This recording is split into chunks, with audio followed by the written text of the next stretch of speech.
Después del sismo, mi casa quedó marcada como de alto riesgo.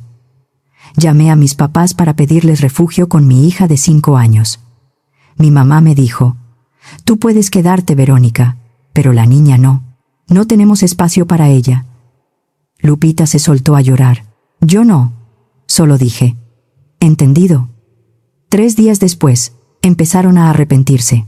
No fue un sismo de película, de esos donde todo se vuelve polvo frente a tus ojos. Fue un jalón seco, violento, como si alguien hubiera agarrado la casa desde abajo y la hubiera sacudido con coraje. Las paredes crujieron. Los vidrios vibraron. En la cocina escuché cómo los platos se estrellaban dentro de los gabinetes, uno tras otro. Cuando por fin se detuvo, Lupita estaba parada en la entrada de mi cuarto. Tenía 5 años. Era chiquita para su edad, y apretaba contra el pecho a su zorro de peluche. «¿Mamá?», susurró. «Todo está bien», le mentí. A la mañana siguiente, después de varias llamadas y de esperar con la bolsa de documentos junto a la puerta, llegó personal de protección civil de la alcaldía. Venían con casco, chaleco y una lista de direcciones como la mía. Revisaron muros, tomaron fotos, midieron una grieta que atravesaba la sala y usaron una frase que me dejó sin aire. «Alto riesgo. No se queden aquí hasta que haya revisión estructural completa». Luego pegaron un aviso rojo en la puerta. Me quedé viendo la manita de Lupita dentro de la mía y pensé: no tengo plan B. Así que llamé a mis papás. «¿Mi mamá?», contestó al segundo tono. «Claro, hija. Vente para acá», dijo. Su voz sonó cálida, rápida, como si ayudarme no le costara nada. Por un segundo sentí ganas de llorar de alivio. No pregunté si vente incluía a mi hija. No pensé que hiciera falta, porque, de verdad, ¿quién le llama a su mamá para confirmar si puede llevar a su propia hija cuando su casa acaba de quedar marcada con un aviso rojo? Mis papás vivían en Tlalnepantla, en la misma casa donde crecí, del otro lado de la zona metropolitana. En un día normal podía ser una hora larga. Ese día, con semáforos fallando, tráfico lento y todos manejando como si el pavimento todavía pudiera abrirse, se nos fue casi en 2. Con ellos estaba mi hermana mayor, Maribel, su novio Germán y los 3 hijos de Maribel de su primer matrimonio. Sí, era una casa llena, pero también era una casa grande, vieja, en una buena zona. Tenía cuartos de sobra, un estudio, un cuarto de televisión y una planta baja amplia. Además, eran mi familia. Lupita y yo empacamos rápido. Ropa, cepillos de dientes, documentos, su zorro de peluche y una bolsa con galletas, agua y fruta. Mientras la abrochaba en su sillita del carro, me preguntó si nuestra casa estaba rota de verdad. Le dije que sí. Luego preguntó si la casa de la abuela era grande. «Lo suficiente», respondí. Llegamos cuando ya estaba oscureciendo. La luz del porche estaba encendida, igual que cuando yo llegaba de niña después de un viaje o en Navidad. Por un momento sentí que estaba entrando a un lugar seguro. Mi mamá abrió antes de que tocara el timbre. «Verónica, llegaste», dijo. Sonrió, pero la sonrisa se le congeló cuando vio a Lupita detrás de mí. «Ay, la trajiste». Esperé un segundo pensando que era broma. No lo era. «Pues sí», dije. «Está un poco difícil dejar sola a una niña de 5 años en una casa con aviso rojo». Mi mamá parpadeó. Ya estaba nerviosa. «Nosotros pensamos que ibas a venir tú sola». Sentí que algo dentro de mí se detenía. «¿Sola? La casa está llenísima, Verónica. Maribel está aquí con los niños. Germán está usando el estudio. El cuarto de abajo es donde juegan los niños. No hay donde poner a otra criatura». Lupita se escondió a medias detrás de mi pierna. «Yo puedo dormir en el sillón», dijo bajito. Mi mamá suspiró como si Lupita le estuviera pidiendo algo enorme. «Mi amor, no es tan sencillo. Para los hijos de Maribel sí lo fue», dije. Mi mamá levantó la barbilla. «Ellos viven aquí». Claro, ellos vivían ahí. Nosotras no. En ese momento apareció Maribel desde el pasillo. Venía peinada, maquillada, con el celular en la mano. «Hola, Verónica», dijo. «Qué fuerte lo del temblor, ¿no? Qué bueno que están bien, pero de verdad estamos llenos. No hay camas». Mi mamá cruzó los brazos. «Tú puedes quedarte. Veríamos cómo acomodarte unos días. Pero tal vez Lupita podría quedarse en otro lado». Es mucho caos para una niña. Por un instante creí haber escuchado mal. ¿Sin mi hija? Mi mamá asintió, como si me estuviera proponiendo algo razonable. Solo hasta que se calme todo. La voz de Lupita se quebró. Yo me porto bien, abuelita. Mi mamá le sonrió con ternura falsa. No se trata de portarse bien, mi niña. Es que la casa está llena. Desde el cuarto del fondo se escucharon risas, música y el ruido de un videojuego. Solté una risa corta. Claro. No vaya a hacer que molestemos la oficina de Germán. Desde adentro Germán gritó. «Estoy trabajando». «Sí», respondí. «Se oye». Lupita empezó a llorar entonces. No hizo berrinche, no gritó, solo lloró despacito, como si le diera pena existir. «Mamá», dije, mirando a la mía, «¿de verdad crees que voy a dejarla? Tú dijiste que podíamos venir». Su sonrisa educada no se movió. «Verónica, por favor, no compliques más las cosas. ¿Más que decirle a tu nieta que no cabe? No hagas drama». Eso casi me hizo reír. Le subí el cierre a la chamarra de Lupita. «Vámonos, mi amor». Ella me miró con los ojos llenos de lágrimas. «¿A dónde vamos?» «A un lugar donde sí haya espacio». No azoté la puerta. Solo salí con mi hija de la mano mientras las risas seguían filtrándose por las paredes. Era tarde.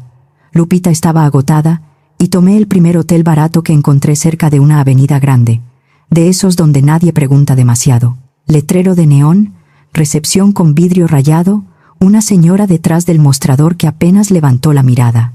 La habitación costaba 780 pesos la noche. Pagué con tarjeta. El cuarto olía a cloro y humedad.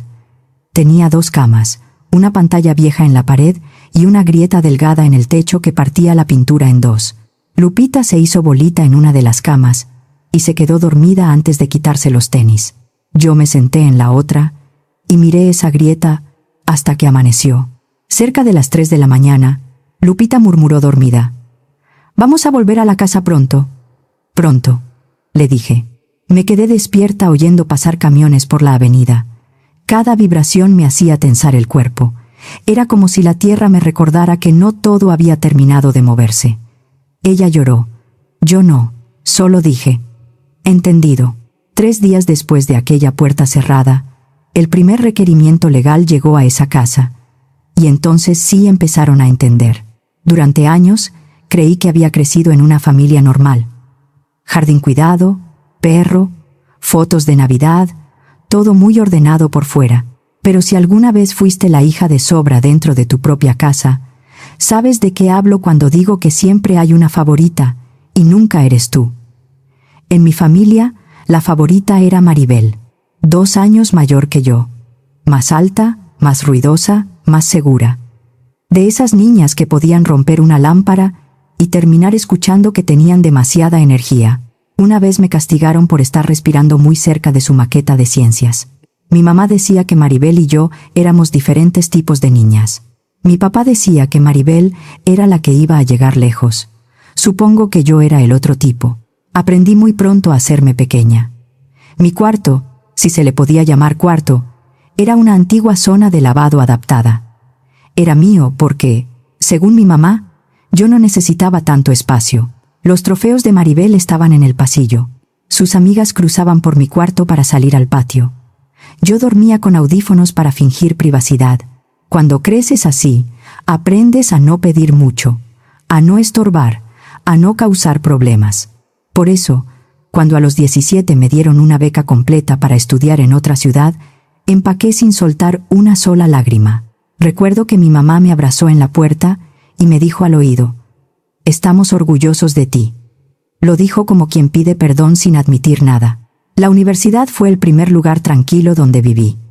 Sin Maribel, sin trofeos, sin nadie entrando a mi cuarto. Estudié trabajo social. Me gustaban los procesos, la lógica, los resultados. Me gustaba ayudar a personas que de verdad querían salir adelante. Cuando me gradué, mis papás me mandaron una tarjeta por paquetería. Con cariño, mamá y papá. Sin regalo, sin visita, sin llamada larga. Ese mismo verano, la boda de Maribel costó más que todos mis años de carrera juntos. Lo sé porque mi mamá me mandó por error un mensaje para Maribel, preguntándole si aprobaba unos centros de mesa de 7.500 pesos cada uno. Primero me reí, luego lloré. 10 años más tarde, yo tenía 32. Estaba soltera, cansada, con demasiado trabajo, pero bien. Tenía una casa vieja y pequeña en la alcaldía Benito Juárez, comprada con un crédito pesado antes de que la zona se volviera imposible, un sueldo estable y una desconfianza muy sana hacia la gente que dice que la familia lo es todo. Entonces conocí a Lupita. Yo llevaba el expediente de su mamá biológica, Roxana, una mujer de 20 y tantos que vivía al día, con antecedentes por conducir en estado de ebriedad, y una vida que siempre parecía estar a punto de caerse. Lupita tenía 2 años, puros chinos oscuros y ojos serios. La primera vez que la vi, se me colgó del cuello como si me conociera de toda la vida. Roxana puso los ojos en blanco. «Le cae bien cualquiera», dijo. No era cierto. A Lupita no le caía bien cualquiera. Le gustaban las voces tranquilas, las rutinas y que yo llevara crayones. Durante meses hice visitas, llené reportes, marqué casillas, hablé con vecinos, revisé condiciones. Yo era profesional, mantenía distancia. Eso me repetía cada vez que salía de esa casa y veía a Lupita parada en la ventana con su vaso morado de entrenamiento, siguiéndome con la mirada hasta que mi carro daba la vuelta. Luego, una semana, Roxana no abrió la puerta. Ni la siguiente, ni nunca más. Se fue. A otro estado, tal vez más lejos. Nadie sabía con certeza. Lupita quedó bajo resguardo temporal, mientras el DIF y la Procuraduría de Protección de Niñas, Niños y Adolescentes revisaban su situación. Hubo búsquedas, citatorios, informes, visitas, todo lo que tenía que haber. Yo no dormí. No podía dejar de ver esa carita pegada a la ventana. Hice lo que cualquier trabajadora social sabe que no debe hacer a la ligera. Pedí que me retiraran del expediente. Informé el conflicto de interés y empecé un proceso formal para ser familia de acogida temporal. Evaluaciones, entrevistas, visitas domiciliarias, cartas, más papeles de los que pensé que existían. No fue fácil, no fue rápido, no fue una historia bonita de película. Cuando la autoridad resolvió la situación jurídica de Lupita y el proceso de adopción pudo empezar, yo ya sabía que no iba a soltarla. Unos meses después, Lupita estaba durmiendo en el cuarto de visitas de mi casa. La primera noche despertó llorando. Me senté en el piso, junto a su cama, hasta que volvió a quedarse dormida. Cuando intenté levantarme, tenía las piernas dormidas. Pero el corazón no. 3 meses después me dijo mamá por accidente. No la corregí. El proceso completo tomó más de 1 año. Cuando la adopción quedó formalizada, después de trámites, audiencias y evaluaciones, la jueza sonrió y dijo: «Felicidades», como si me estuviera entregando un premio, pero no se sintió como ganar. Se sintió como si el mundo, por fin, se hubiera acomodado un poquito. Esa noche llamé a mis papás. Tal vez fui ingenua. Esperaba algo de emoción. Mi mamá dijo: «Ah, vaya, qué inesperado». Mi papá preguntó: «¿Estás segura de criar sola a una niña que no es de tu sangre?» Maribel mandó un mensaje. «Qué lindo», con 3 corazones. Esa fue toda la celebración familiar. Aún así, ese verano manejé hasta casa de mis papás para presentarles bien a Lupita. Quería que tuviera abuelos, primos, risas, fotos, las cosas normales que otros niños parecían tener sin pedirlas. Lupita tenía 4 años. Era tímida, pero curiosa. Llevó dibujos para todos. Los hijos de Maribel apenas la miraron. Mi mamá recibió su retrato hecho con crayones. Sonrió apretando los labios y dijo: «¡Qué colorido!». En la comida, mi papá me preguntó si Lupita sabía que era adoptada. «Todavía no de esa forma», respondí. «Está muy chiquita. Lo vamos a manejar con cuidado». Mi mamá dijo: «Pues conviene decírselo pronto, para que no piense que de verdad es parte de la familia». Me atraganté con el agua. Ella ni siquiera parpadeó. Más tarde, esa noche, la escuché susurrarle a Maribel en la cocina: «No es lo mismo. No puedes comprar cariño». Esa frase se me clavó entre las costillas y nunca salió. Aún así, Seguí visitándolos. Navidad, cumpleaños, comidas familiares, culpas disfrazadas de invitaciones. Lo de siempre. Me decía que lo hacía por Lupita. Ella merecía abuelos que le mandaran tarjetas de cumpleaños y sonrieran en las fotos. Una vez, Lupita me preguntó por qué su abuela solo la abrazaba cuando alguien tomaba fotos.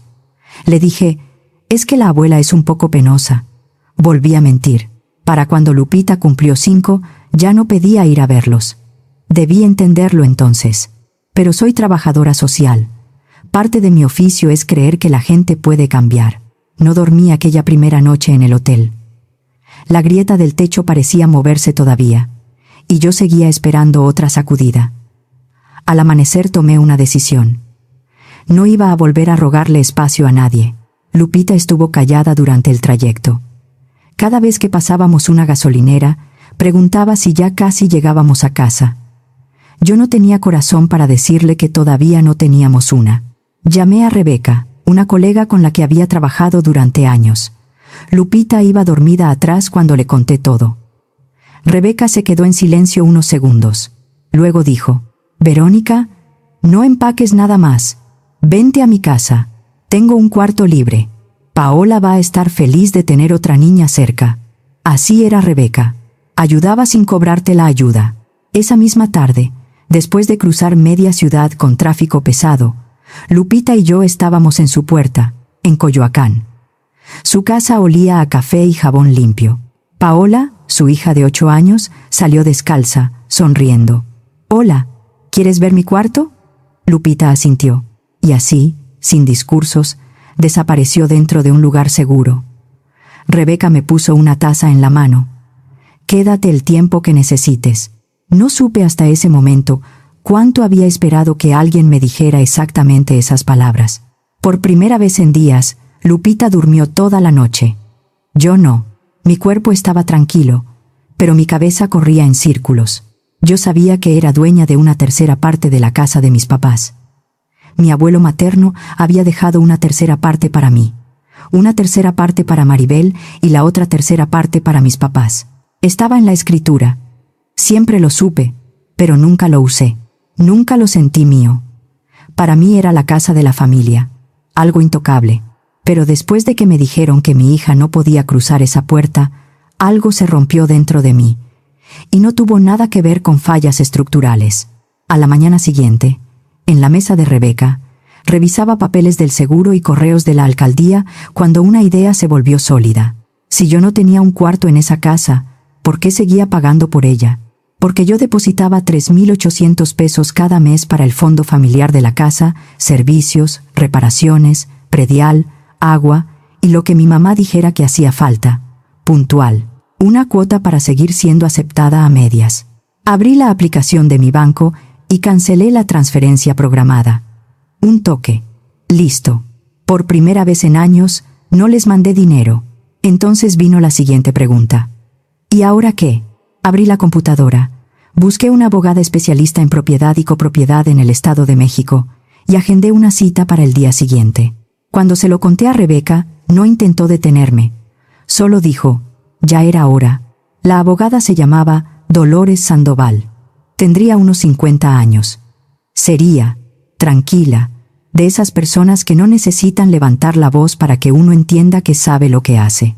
Revisó las escrituras, los antecedentes y mi identificación. Luego me miró por encima de sus lentes. Usted aparece como copropietaria de una tercera parte del inmueble. Legalmente puede ofrecer su parte, pedir que se la compren o iniciar una acción de división de cosa común para que se venda la propiedad si no llegan a un acuerdo. Aunque ellos vivan ahí, especialmente si ellos viven ahí y no quieren negociar. Solté una risa seca. Entonces puedo dejar de sostener una casa donde mi hija no cabe. La licenciada Sandoval no sonrió. Puede ejercer sus derechos.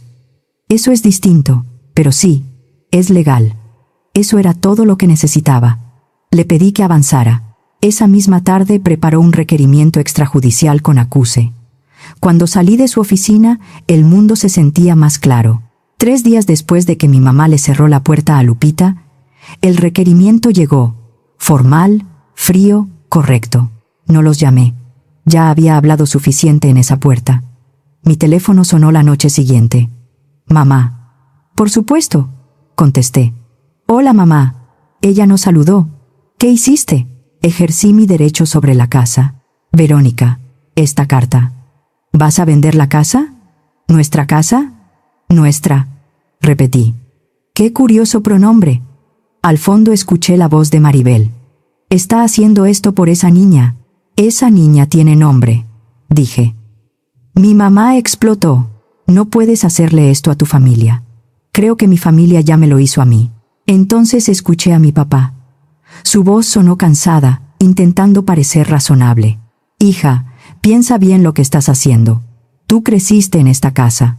También crecí, siendo invisible en esa casa, respondí. ¿Esa parte sí la recuerdan? Maribel le arrebató el teléfono. Nos vas a dejar en la calle. Ustedes se pusieron en esa situación, dije tranquila. Yo solo quiero vender mi parte. Empezaron los gritos. Voces encima de voces. Indignación, pánico, victimismo. Aparté el celular de mi oreja como si quemara. Luego lo acerqué otra vez y dije, también pueden comprarme mi parte. Mi mamá volvió al teléfono. ¿De dónde quieres que saquemos tanto dinero? No sé, dije. Tal vez del espacio que ahorraron al no dejar entrar a mi hija. Y colgué. Esperé sentir culpa. No llegó. Sentí algo parecido a claridad. Rebeca me encontró junto a la ventana, mirando hacia la calle. Déjame adivinar, dijo. Llamaron. Gritaron. Entonces hubo avance. Asentí. Ella abrió la alacena. ¿Pastel o café? Los dos. Comimos en silencio mientras Lupita y Paola dibujaban flores con gis en la banqueta. Sus risas atravesaban el peso de la casa como luz entrando por persianas. Yo había pensado que el sismo era lo peor que podía pasarme. Me equivoqué. Meses después, Lupita ya dormía bien otra vez. Yo no. Todas las noches, miraba el techo de Rebeca y esperaba la siguiente llamada. Cuando por fin sonó el teléfono, casi no me sorprendió. Sus padres respondieron, dijo la licenciada Sandoval. Claro que respondieron. Están alegando que usted ya recibió su herencia. Me incorporé en la cama. ¿Perdón? Dicen que gastaron su parte en criarla, que eso debe tomarse como adelanto. Me reí tan fuerte que asusté al gato de Rebeca. Entonces mi infancia fue un préstamo. ¿Les hago un spay por los pañales? Es una táctica para retrasar el proceso, dijo la abogada. ¿Nada más? Por ahora. Pero algo en su voz decía, prepárese. A la mañana siguiente empezó el chisme en redes. Maribel publicó, hay personas que dejarían sin casa a sus propios padres con tal de sentirse poderosas. Mi mamá comentó con un corazón. Rebeca me pasó el teléfono por la mesa. ¿Estás bien? Miré la pantalla.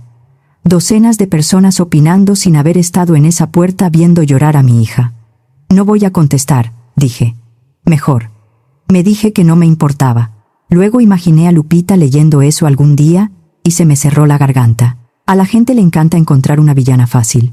Una semana después, la licenciada Sandoval llamó otra vez. Encontré algo, dijo.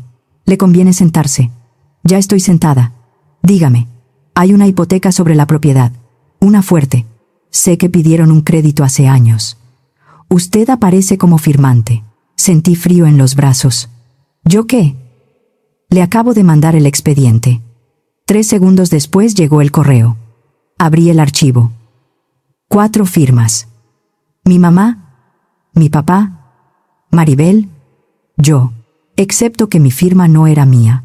Era una copia demasiado limpia, demasiado cuidadosa. Como si alguien hubiera practicado muchas veces antes de atreverse. La curva de la letra E era casi igual, pero no lo era. La presión era distinta, la inclinación también. Era mi nombre escrito por una mano que no me pertenecía. En el expediente había copia de una identificación vieja mía y papeles notariales que, según la abogada, debían revisarse a fondo. Yo no había ido a ninguna notaría. No había firmado nada. No había autorizado que usaran mi parte de la casa como garantía. Porque no lo hice. Llamé a la licenciada Sandoval. Esa no es mi firma. Lo supuse, dijo. Vamos a denunciar y a pedir peritaje. También vamos a impugnar cualquier obligación que pretendan cargarle por esa deuda. Durante las siguientes semanas me moví como fantasma. Preparé comida. Ayudé a Lupita con sus tareas. Sonreí cuando Paola contó un chiste. Contesté mensajes del seguro. Llevé papeles a la alcaldía. Fui a citas legales. Firmé declaraciones. Repetí una y otra vez que esa firma no era mía. Por dentro, el suelo se estaba abriendo otra vez. No solo me habían usado mi nombre, mi silencio, mi confianza, mi costumbre de no estorbar. La primera audiencia se programó meses después. Tuve que manejar hasta el juzgado, con la licenciada Sandoval a mi lado y el estómago hecho piedra. Durante el camino pensé en lo extraño que es escuchar una traición traducida al lenguaje legal. Todo suena más limpio, como si decir falsificación alcanzara para cubrir años de desprecio. Cuando entramos, mi mamá me miró como antes miraba las manchas en la alfombra. Maribel cruzó los brazos, lista para actuar como víctima. Mi papá no levantó la vista del piso. El juez revisó primero el argumento de que mi herencia ya se había gastado en criarme. Lo leyó, hizo una pausa y lo descartó. Luego la licenciada Sandoval mencionó la hipoteca. El cuarto se quedó inmóvil. A mi mamá se le fue el color de la cara. A Maribel se le abrió la boca. Mi papá apretó los nudillos hasta dejarlos blancos. El juez dijo la palabra falsificación, y algo dentro de mí se soltó. Por primera vez entendí que el problema no había sido yo. La investigación avanzó con peritajes, oficios del banco, revisión del expediente notarial y más papeles. No fue de un día para otro, pero sí fue claro. El banco confirmó inconsistencias. El peritaje señaló que mi firma no coincidía. Los documentos no sostenían lo que ellos decían. Era una mentira vieja, pero mal hecha. El banco exigió el pago. Yo pensé que me sentiría reivindicada. En cambio, me sentí cansada. Esa noche llamó mi mamá. ¿Cómo pudiste hacernos esto? Hasta donde sé, yo no firmé esa hipoteca. Estás recordando mal. Estoy recordando que yo respiraba mientras ustedes cometían un delito. Maribel se metió en la llamada. Su voz sonaba aguda, desesperada. «¿Nos vas a dejar sin casa? Bienvenida al club», dije. Y colgué. Las semanas siguientes se mezclaron entre llamadas, papeles y mensajes de familiares interesados en la unidad familiar. El banco quería su dinero. El abogado de mis papás pedía tiempo. Maribel seguía publicando frases sobre perdón y gente sin corazón. Algunos familiares se quedaron callados cuando salió lo de la firma falsa. Nadie pidió perdón. Rebeca empezó a ocultarme esas publicaciones. «No necesitas ver eso», decía. «Sí necesito». ¿Para qué? Para acordarme de no volver. Después llegó la orden de venta. No fue rápido. Hubo avalúos, escritos, revisiones y discusiones que no llevaban a ningún lado. Mis papás no podían comprar mi parte, Maribel tampoco, y yo ya no iba a regalarla para sostener una mentira. Al final, el juez ordenó vender. La casa donde crecí apareció de pronto en una página de bienes raíces. Las fotos se veían falsas. Demasiada luz, pisos brillantes, paredes limpias. Ninguna señal de la grieta del pasillo que yo tocaba con el dedo cuando tenía 10 años. Ninguna foto de mi cuarto improvisado junto al área de lavado. La licenciada Sandoval llamó la mañana en que se cerró la venta, varios meses después de todo aquel primer aviso. «Los fondos ya están liberados». Me quedé callada. La casa se vendió en 7.800.000 pesos. Después de cubrir la hipoteca, intereses, recargos, gastos legales y adeudos, la parte de sus padres y de su hermana quedó prácticamente absorbida. Su parte no podía usarse para cubrir una deuda que usted no firmó. Usted recibirá alrededor de 2.300.000 pesos. «Gracias», dije. Mi voz no sonó como mía. Esa tarde, Lupita y Paola dibujaban con gises en la banqueta. Lupita levantó la vista y preguntó: «Mamá, ¿ya terminó?» «Sí», le dije. «Ya terminó». Pero yo sabía que estas cosas nunca terminan exactamente con el dinero. Una hora después, mi celular vibró. Mensaje de mi mamá: «Perdimos todo por tu culpa. Sin disculpa, sin vergüenza, sin una sola pregunta. Solo acusación. Limpia, perfecta, conocida. Me quedé viendo las palabras hasta que se me nubló la vista. Luego borré el mensaje. Rebeca salió al patio con 2 cervezas. Pareces alguien que sobrevivió a una tormenta. Lo hice, dije. Después, cuando la casa dejó de ser legalmente suya, pasé muchas noches pensando en mi firma falsa, en cómo la habrían practicado, en cuánto cuidado hace falta para copiar a alguien a quien nunca viste de verdad. Eso era lo que no me dejaba dormir. No el delito, la precisión. Varios meses después, volví a casa. Mi casa. Las reparaciones por fin terminaron. Muros nuevos, refuerzo estructural, pintura limpia, dictamen en orden. Sin grietas, sin avisos rojos, sin miedo pegado en la puerta. La casa se siente firme otra vez. Y esta vez sí es nuestra. Con el dinero de la venta de la casa familiar, liquidé lo que faltaba de mi crédito hipotecario. No compré una casa nueva. Terminé de pagar la que ya venía pagando desde hacía años. Una transferencia bancaria y listo. La casa quedó pagada por completo. Cada clavo, cada pared, cada metro cuadrado, sin deuda, sin renta, sin fantasmas entrando por la puerta. Lupita me ayudó a colgar un letrero que hizo ella misma. Bienvenidas a casa. Las letras estaban recortadas en papel de colores y pegadas un poco chuecas. Perfecto. Desde entonces dice que la casa se siente más fuerte. Tal vez tiene razón. Tal vez porque esta vez nadie tuvo que darnos permiso para quedarnos. En cuanto al resto de la familia, las consecuencias llegaron solas. Mis papás y Maribel no vieron casi nada de la venta.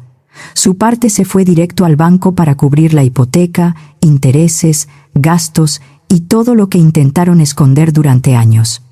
Perdieron la casa. Mi mamá y mi papá ahora rentan un estudio pequeño en las afueras. Maribel se quedó sola. Germán aguantó poco. Cuando entendió que no quedaba dinero ni casa grande, se fue. Ahora ella trabaja en 2 empleos y cría a sus 3 hijos como puede. No hablamos. No hace falta. La última vez que supe algo de ellos, todavía me culpaban. Está bien. Yo ya no vivo pidiendo permiso.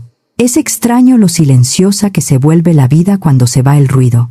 Lupita sigue pasando fines de semana con Paola. Construyen fuertes con cobijas, se pintan las uñas y discuten por la última paleta de hielo. También empezó clases de aikido en un deportivo cerca de la casa. Equilibrio, no fuerza. Creo que lo entiende mejor que yo. A veces, cuando pasa un camión pesado y el piso vibra un poco, todavía me tenso. Pero la casa resiste. Tal vez esa es la diferencia. Antes yo creía que tener familia significaba aguantar hasta que por fin te hicieran un lugar. Ahora sé que no. No lo entendí de golpe.